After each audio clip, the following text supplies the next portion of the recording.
The offense was still not what you would call on fire, but the Twins managed to grab an extra inning win over the Padres in walk-off fashion, 4-3. How did the Twins pull this one off, and can they do it again tomorrow in the rubber game to steal the series before the Cubbies come to town? All this and more in today's edition of Locked On Twins. So sit back, buckle up, and get comfortable because Locked On Twins starts now.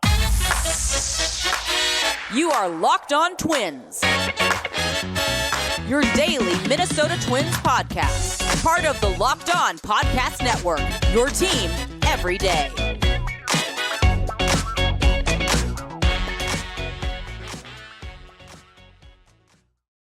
Hey, what do you say? Thanks for making Locked On Twins your first listen every day. We are free and available wherever you get your podcasts, as well as on YouTube.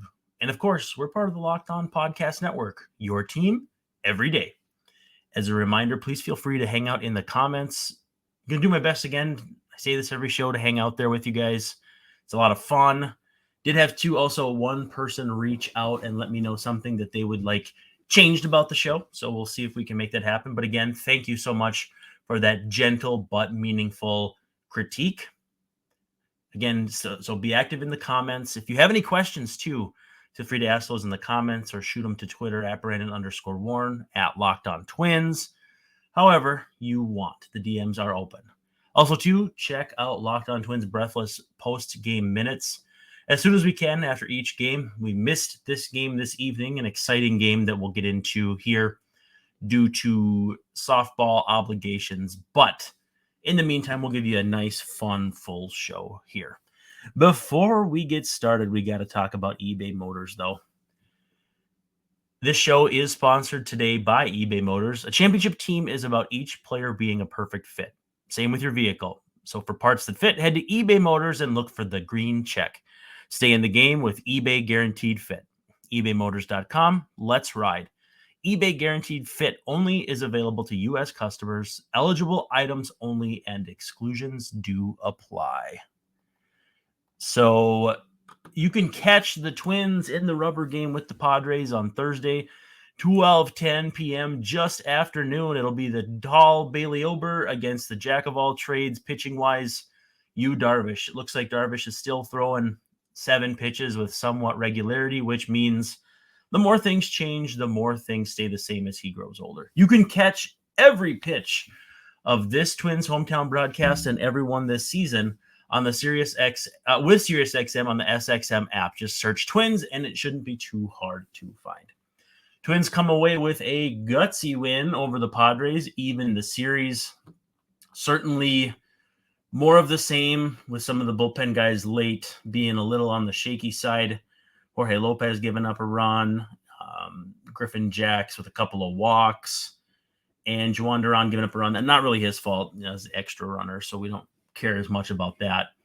But Pablo Lopez, phenomenal, 6 in the third innings, 8 strikeouts. Biggest issue for him was the command. Did give up a homer to Juan Soto, but that's not exactly a severe punishable offense. So beyond that, though, Brock Stewart comes in, holds the lead after Lopez departs in the 7th.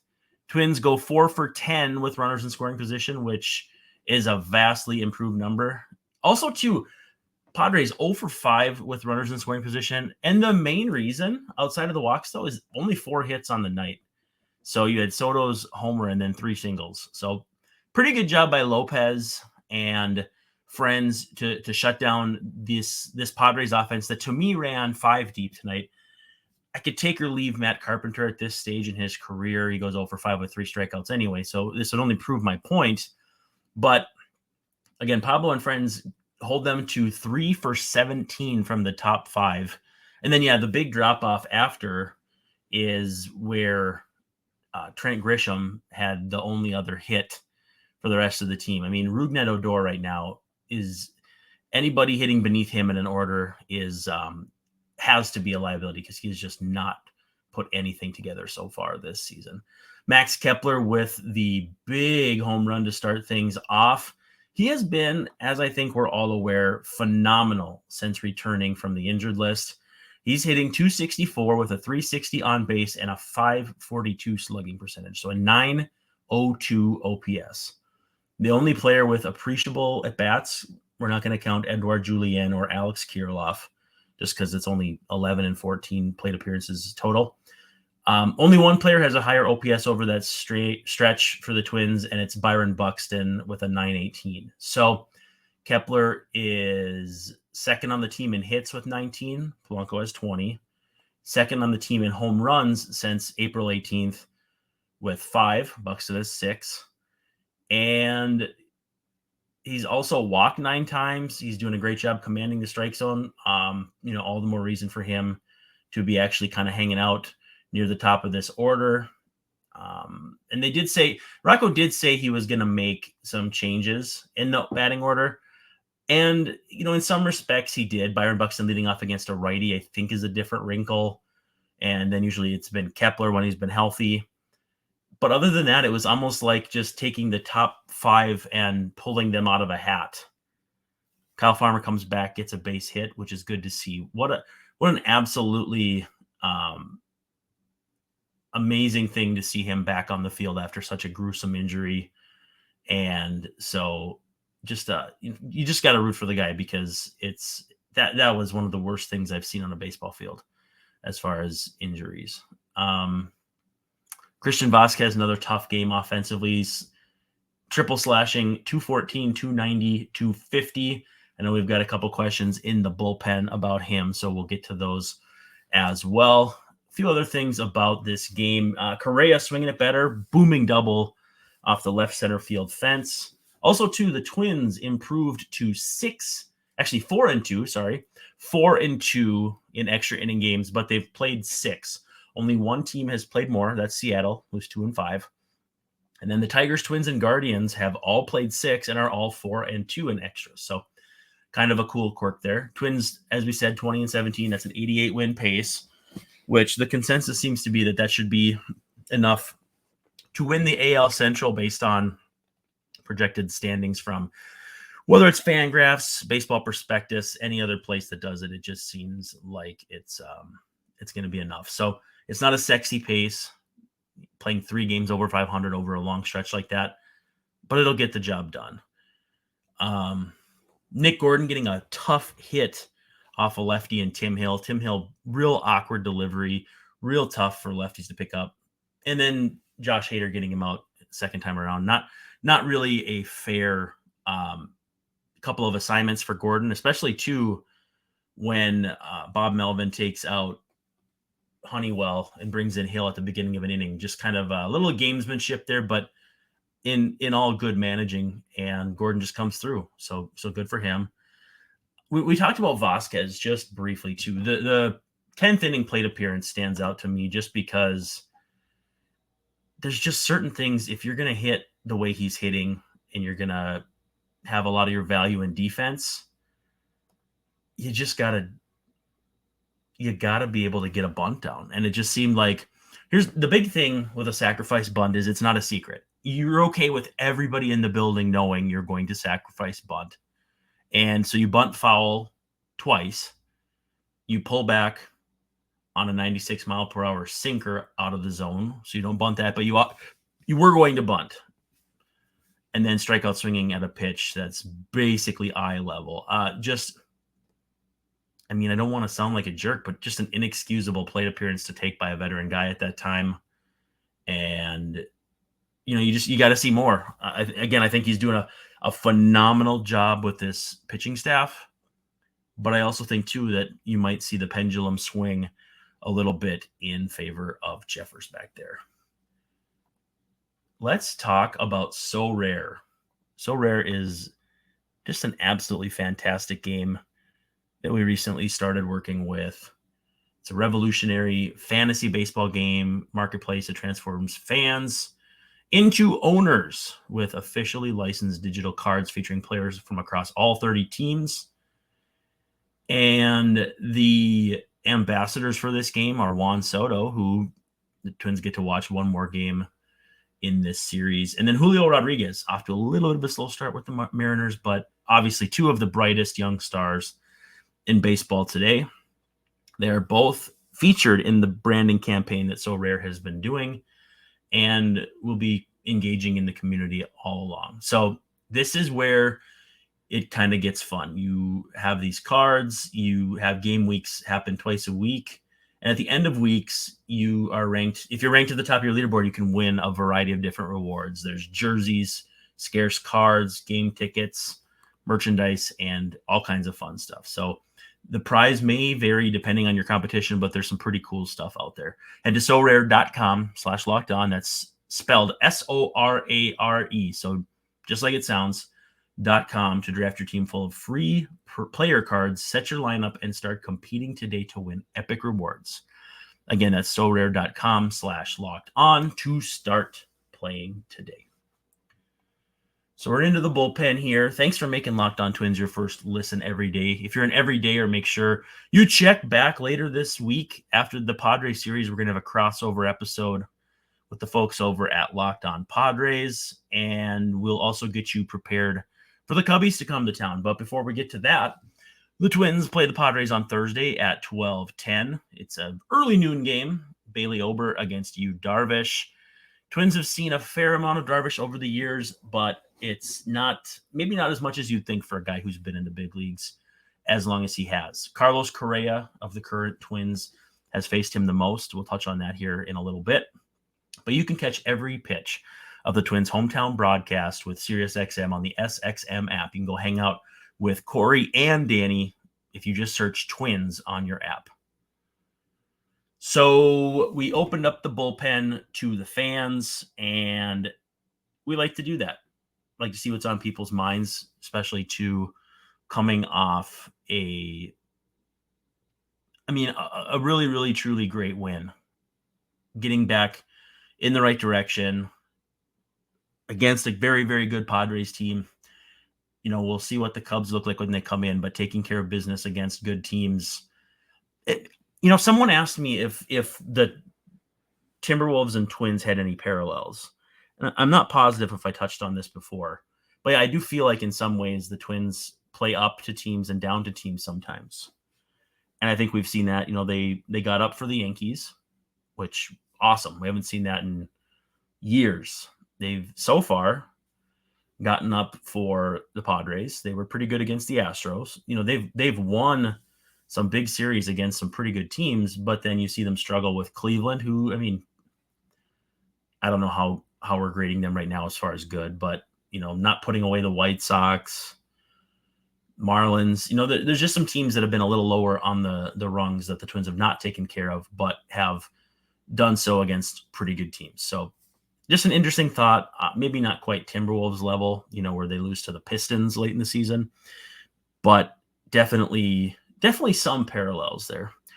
Our friend, the artist formerly known as Prime Kepler, says Alex Kirilloff makes me feel things deep in my soul. And I'm not taking credit for this, but I did call him Baby Votto when he was in the minor leagues. Now that is an unfair comparison to Levy on any player, but I absolutely love Alex Kirilloff's approach at the plate. I almost feel like he's a hybrid of Joe Mauer and Justin Morneau. Like, I don't want to get raked through the coils for saying, that he's as good as those guys, but you've kind of got the Morneau demeanor, a little more pop than Mauer, but also too, like a very specific discipline at the plate, which I think is uncommon. And they also mentioned it too in the first game of the series when he took a 2-0, I think it was like a breaking ball down from Waka, and it was a veteran righty against a kid hitter, and the kid, 2-0, you're expecting a fastball, and he takes what was a nasty pitch. So yeah, to me, Kirilloff dips his paintbrush into Joe Mauer and Justin Morneau and kind of merges those two into a pretty dang good offensive player. So good call by Prime Kepler there. Our good friend Josiah says the offense came through after we held Popkins accountable. We've been having a lot of fun with that on Twitter. If you see us talking about accountability, if you see us talking about initiating winning, just know it's all in good fun. We're just having a jovial back and forth about the fact that some people think you have to hold teams accountable, as if these aren't professionals, as if these guys aren't aware that they're swinging through everything that's at their necks. That concept to me is precious because you can be deluded as a fan, but you can also be deluded as a person who thinks that what they say or what they do matters even a little bit to these players as far as their execution, as far as what they're seeing at the plate or in the field or on the mound. It just cracks me up that the idea that you have to ask the tough questions and hold them accountable. Accountability comes from the fans not turning out, not turning on the TV. The accountability comes from the paying customer, not the person writing the game story. Now, you can write the game story and say this guy screwed up, and you can be right about that. But ultimate full accountability from anyone comes from the fans. Don't buy the tickets. Don't buy the jerseys. Don't buy the cable package that allows you to watch a game halfway across the world, right? That's where the accountability comes from. But in the meantime, we are going to have a lot of fun with it as a meme. Our friend Jared says he loves to see Kyle Farmer back. He's had big hopes for Kepler this year and is so happy to be able to cheer for him again. Defense was much better, perhaps in large part to Farmer being back and just kind of changing the vibe and hoping they score more than 4 runs tomorrow. It's going to be a tough one. Yu Darvish on the bump, but that's kind of where it comes to they've played up or down to guys is they lose to guys with 5 ERAs, but they have a decent game against some guys with a little lower ERA. So I'm hopeful they score more than 4 tomorrow, but at the same time, fool me once, fool me twice, et cetera, et cetera. Our friend Gus says Max Kepler is the current MVP of the lineup. Hard to argue that. I mean, the numbers that I broke down since he's returned, he's more or less equal to Buxton, and he's playing defense. I mean, you could give him the nod over Buxton, and it wouldn't be egregious in any way, shape, or form. And he said the lineup, so we're not looking at pitching. So, yeah, I think Gus is right on point here. Max Kepler is the current MVP of this lineup. Good friend Edward says, great win that was needed, but still a lot of work left to do on offense. Yeah, one thing I noticed was there was a Nick Gordon 2-0 swing, and that was against Hader in the 10th. And it was a sinker away, followed by a foul ball, followed by strikeout swinging. And to me, especially with Solano on second, so you got the winning run on second, it just showed a lack of understanding of the situation. Because here's the deal. If you work a walk and you'd be up 3-0 if you take that pitch, then Buxton is behind you and they can't put him on like they did. So not only did Vasquez ahead of Gordon strike out swinging on a pitch at his neck, but then Gordon basically furthers that issue. He complicates the issue. He compounds the issue by going up there and swinging out of his shoes at a 2-0 sinker that's off the plate. That's a really difficult pitch for a left-handed hitter to hit. 94 miles per hour certainly doesn't hurt. And in all, he sees 5 pitches. Only one of them is in the strike zone. Just to me, poor situational awareness. The idea that you want to win the game, I get. Especially to when this is your second plate appearance of the game. We had Max Kepler's numbers up as far as how he's been since he's returned. Kepler has played 20 games and has 86 plate appearances. Nick Gordon has 34 plate appearances in that time frame. So you understand a guy wanting to press. You understand a guy wanting there to be, some good vibes around him. He's not viewed as a big factor in the infield. He's more of an outfielder at this point, and the outfield is, there's not a lot of playing time to be had, I think would be fair to say. But just, not good situational awareness, because Buxton gets the bat taken out of his hands, which cool. It's another walk as he approaches a career high here early in the season, but it just, again, poor situational awareness.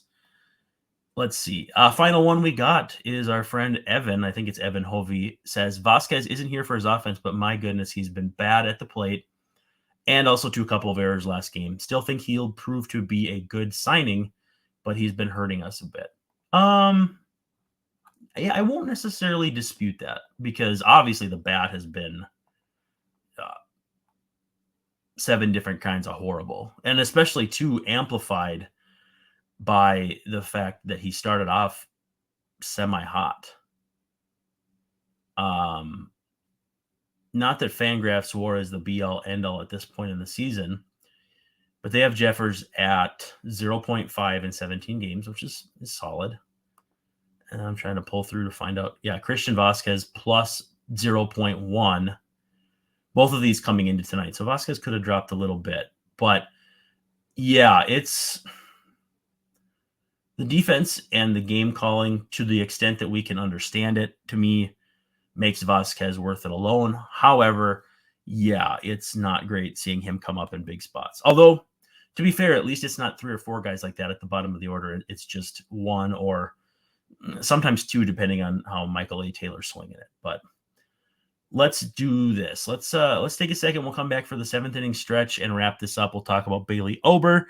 We'll talk about Yu Darvish, and we will set you up for the Cubby series coming up. Twins finish off the Padres series Thursday at 12:10. It's the big tall man Bailey Ober against Yu Darvish. Catch every pitch of the Twins hometown broadcast with SiriusXM with Corey and Danny on the SXM app. Just search for Twins and you can find your hometown call. Twins running Bailey Ober out in the start on Thursday. He'll take on accomplished veteran Yu Darvish. Some pretty impressive things going on with Bailey Ober right now. And it's easy to make the case that he should have been in the rotation to start the season. Now, with that said, I don't know what you do with Kenta in the meantime. It's not fair to have Kenta come work out of the bullpen after Tommy John if that's not what he's been training for. I mean, relievers still come back from Tommy John, right? So I don't know that it's entirely like, no, he can't have been expected to fill that role, but I get the handling. Like, it makes sense. In the meantime, Ober is 2-0. I don't care about pitcher records that much, but it should be a pretty good indication that he's won as many games this year as he did last. Certainly pitching deeper into games helps. He's averaging 6 innings and change so far, 1 no decision. Sub-1 ERA. He's given up 2 earned runs in 18 1/3. The big thing for me is no home runs allowed through 18.1 innings. And, you look back last year, only 4 homers allowed in 56 innings. That's 0.64 per 9. So since that first season when he was, he was pretty good in 2021, good strikeout numbers, but almost 2 homers per 9, he has really neutralized what was widely perceived to be kind of the biggest issue for him. Now, the durability to throw more innings is certainly has been in question and may continue to be. But guys that height who get a lot of fly balls usually give up homers. And so if that's the sort of thing he can neutralize, there's really no reason to believe he can't be a solid number 4, number 5 starter. I think between him and Louis Varland, the Twins have been really, really blessed with a pair of guys who can really help this team right now, even though they weren't penciled into the opening day rotation. Varland's last start to me was exceptionally impressive. Velo peaked, all that fun stuff. We talked about him last night, though we won't belabor the point too much. And so with Ober, we're kind of looking at some differences. Velo is pretty much where it was. Pitch mix, he's mixing in a few more changeups and swinging strikes. I mean, he's still in that 12% range. So, I mean, he's basically just doing what he's done. And if he keeps the ball in the ballpark as he has, and again, too, which is what we said about Varland as well, these guys are perfectly solid 4th and 5th starters. Obviously, they hope Chris Paddock will be back at some point. Who knows if Kent is in the mix? Tyler Mahle coming back would be nice. But it sure is good for the Twins to have already ridden 7 deep and be in not only good shape, but very good shape pitching-wise. So Yu Darvish, though, will oppose Ober. Darvish has a lot of really fun numbers. So as you might expect, the twin that's faced him the most is Carlos Correa with 18 plate appearances. obviously from the Astros-Rangers days. And he has a career 925 OPS, but just a 235 average. So a couple of homers, seven strikeouts, sorry. But yeah, he's hit him fairly well. Obviously, he's more than likely going to be in the lineup anyhow.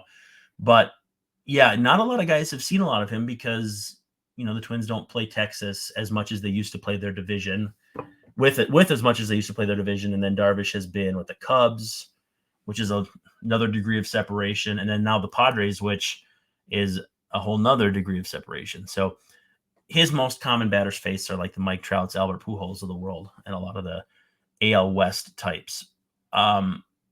So pitching wise, he has thrown 7 different pitches at least 20 times this year, 6 at least 50 times, 5 at least 60 times. Basically, what you've got going on here is that Darvish is continuing to mix it up as he has his entire career. Now, one thing that I find curious, and I wouldn't find it as curious if the numbers weren't so disparate, but he's throwing the new kind of like in vogue pitch, the sweeper, and it's allowing a 125 batting average, only 3 hits on it all season long. So great, right? Averaging 81.9 miles per hour. So he's not blowing people away with it, but $167 slugging. So teams are doing nothing against it. And then he's throwing a slider next most. And to me, the sweeper slider distinction still hasn't quite clicked. I assume there is a distinction that I will someday learn. Obviously, if pitch effects and all these different outfits and outlets say it's different, it's different. And here's where it's different for Darvish. Darvish has thrown it nearly as much as the sweeper, but has allowed 12 hits, a 522 average, 2 of the 3 homers he's allowed this year, and a 957 slugging percentage. That's right, 957. Now, the difference here, though, is the slider average is 84.9. The spin rates are relatively similar, and the chase rate is actually higher on the slider. But the slider's hard hit rate is 42.1%. The sweeper is 22.2%. So for whatever reason, the distinction between sweeper and slider has been not only meaningful for you, Darvish, this season, but exceptionally so. Batters are hitting over 500 on his slider and 231 or worse on every other pitch he's thrown. So honestly, I'm not entirely sure how you prepare to face a pitcher who throws this many pitches. Again, good thing it's not my job. I'm not paid to do a job like that. But you can't sit on anything because he throws his fastball the 3rd most often of all his pitches. And granted, it's given up a 231 average, but a 538 slugging. But if the sweeper and slider are truly that different, or maybe it's just the same pitch at a different velo, so the break is a little sharper or whatever, my sense is that's what it is. It's just a firm slider and then a softer slider that sweeps a little more. He's going to be tough. He really is. And he, to this point, has been just exceptional, not really giving up homers. He's almost at 40 innings with more than a strikeout per inning. All of his numbers are right in line with norms. So you basically are getting the Yu Darvish that has been there for a bit. Last year he was real good. He had that first year in San Diego that was a little wobbly, but in general, just an absolute star. And the Twins are going to definitely have a challenge there. I'll be excited to see him, though, because it's always fun to see that caliber of pitcher in front of you. Upcoming series with the Cubbies before we roll. Probables: Sonny Gray on Friday against Drew Smyly. Joe Ryan against Hayden Wesneski on Saturday. And then Louis Varland gets Marcus Stroman. That should be a fun one. Wraps it up on Sunday before the Twins head out for a West Coast swing. Thanks for hanging out. Thanks for making us your first listen every day. If you're an everydayer, make sure you check out the show. Moving on through the rest of the week, we'll have a Locked On collaboration with the Padres guy. So we'll talk Locked On Padres, Locked On Twins, a little bit of cross-pollination. But again, thanks for hanging out. Make sure you follow at Locked On Twins, at Locked On Minnesota, and at Brandon_Warren. Subscribe, like, give us a 5-star review on whatever platform you're listening or watching. Give us that thumbs up on YouTube. Hang out in the comments section, and we'll hang out and talk about questions to ask in the bullpen. Otherwise, it's Brandon Warren signing off saying thanks for hanging out.